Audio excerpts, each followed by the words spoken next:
안녕하세요. 한의사 강용혁입니다. 오늘 주제는 혀통증입니다.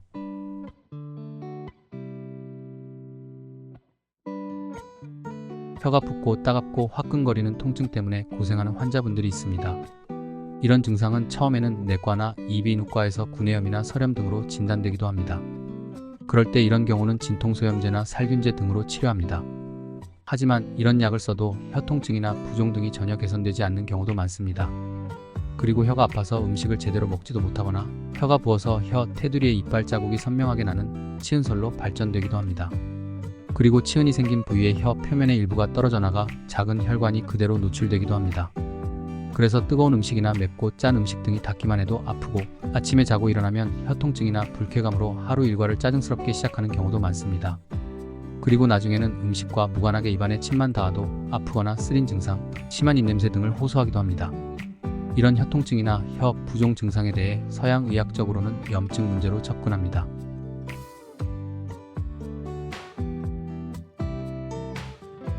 그리고 염증 반응도 전혀 관찰되지 않는 경우는 내과적 이상으로 봅니다. 주로 비타민 B12, 엽산, 아연 부족 때문이거나 당뇨병, 빈혈 등이 원인으로 꼽힙니다. 하지만 이에 대한 보충제 복용을 해도 좀처럼 개선이 되지 않거나 당뇨나 빈혈 원인도 해당 사항이 없는 경우들이 많습니다. 그렇다면 진짜 아무 원인도 없이 이런 증상이 생기는 걸까요? 그렇지 않습니다. 한의학에서는 오래전부터 혀가 부었어요 라는 증상은 화병이나 불안증처럼 신경쇠약이 있을 때 자주 관찰되는 증상으로 봅니다. 그래서 혀는 심지멸하고 표현합니다. 혀의 전신 건강이 싹이 관찰된다는 의미입니다. 특히 혀에서는 심리적 스트레스 반응이 잘 관찰됩니다. 그래서 급성 스트레스 반응이 있을 때는 혀끝이 빨갛게 딸기 모양처럼 발적이 되는 경우가 많습니다. 그리고 만성 스트레스 반응일 때는 혀가 붓고 그로 인해서 치아 테두리의 압박이 가해지면서 혀 테두리에 치은이 많이 생기는 증상으로 나타나게 됩니다. 그래서 혀에서 이런 통증이나 부종 등은 1차적으로 신경쇠약 원인에 의한 가능성을 우선적으로 점검해 볼 필요가 있습니다. 상당히 오랫동안 우울, 불안, 긴장, 걱정, 염려, 억압된 분노 등의 정서 자극이 가해진 경우죠. 그리고 혀가 아파요 라는 경우도 신경쇠약 등이 있을 때 자율신경이 과민해질 때 잘 나타납니다. 부정적 정서 자극이 누적되면서 자율신경이 과민해지면 우리 몸의 기혈진액이 빨리 소진됩니다. 그래서 입안의 침이나 눈의 눈물, 피부, 모발, 손톱 등이 모두 빨리 건조해집니다.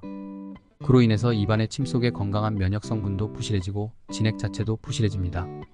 그러다 보면 혀 표면을 적셔서 윤활유 역할을 해줘야 하는 건강한 침이 부족해지고 그 여파로 혀 표면을 감싸는 보호막인 돌기 조직도 빨리 건조해지고 상처도 곳곳에서 쉽게 생기게 됩니다. 이 과정에서 육안적으로 큰 차이는 없어 보이지만 미세한 돌기 세포 조직들이 손상됩니다. 피부 조직으로 치면 넘어져서 살까지 까진 형태가 됩니다. 이 상황에서 물이나 옷깃이 닿으면 피부도 쓰리고 아프게 되죠. 혀도 마찬가지입니다. 혀의 정상적 돌기 보호막 조직들이 건강하고 윤기가 있을 때는 맵고 뜨거운 음식을 먹어도 통증이나 따가움은 발생하지 않습니다. 그런데 이런 돌기 조직이 미세하게 상처가 나서 일부가 벗겨진 상태가 되면 그냥 자극적이지 않은 음식이나 물만 닿아도 쓰리고 아픈 경우가 생기게 됩니다. 그리고 신경쇠약 외에도 전신쇠약 원인이 있을 때도 혀의 돌기 보호막 조직이 건조하고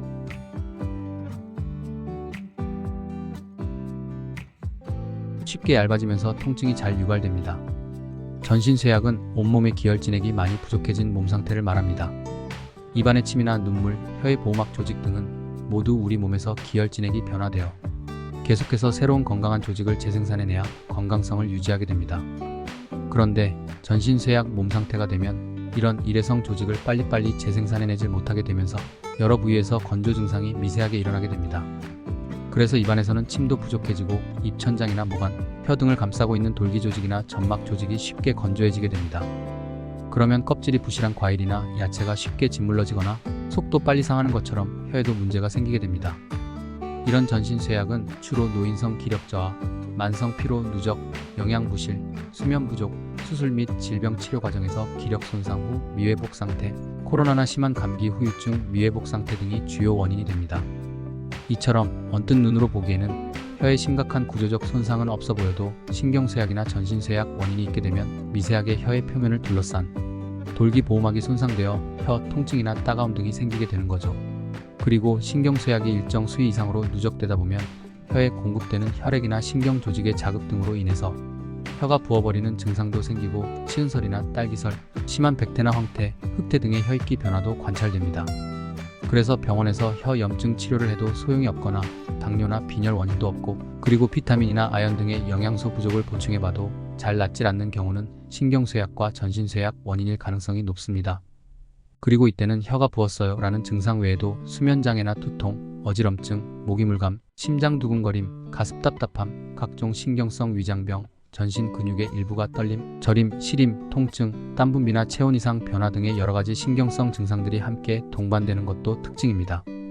이런 신경성 질환의 하나로 상당기간 마음고생을 하던 중에 혀에 이상 반응이 나타난다면 단순 영양제 보충보다는 신경쇠약이나 전신쇠약 원인을 보강하고 화병이나 불안증 원인까지 있다면 자율신경을 안정시키는 한약 치료를 고려해 보시는 것도 필요합니다. 지금까지 한의사 강용혁이었습니다.